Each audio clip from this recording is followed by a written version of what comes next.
तोहरे आँखियाँ में डूब गईल प्राण, मुस्कान तोहार बने मेरी जान। सांस सांस में नाम तोहार बसे,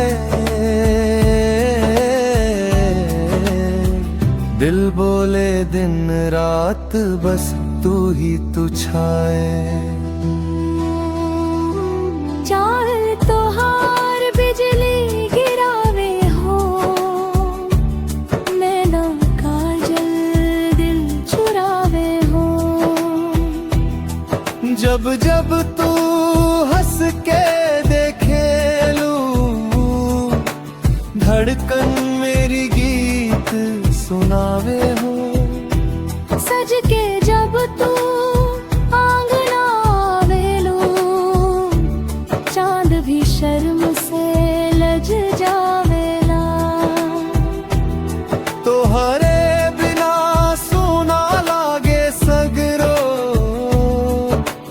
दिल तोहारे राह तकत रहेला। तोहरे प्यार में पागल बानी हम, दुनिया से अब न कोनो काम। जन्म जन्म साथ निभाइब हम, लिख दे दिल पे तोहार नाम।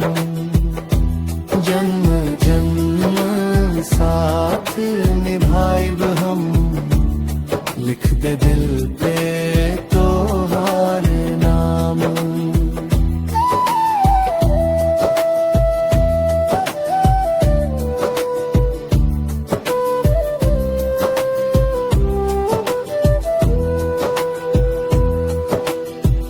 बरखा में भीगे जियरा मोर, तोहरे याद में रोवे लोर। हाथ पकड़ के साथ से तू छूटे ना कभी ये डोर। मांग भर दे तू अपने नाम से, सिंदूर बने में मेरी पहचान।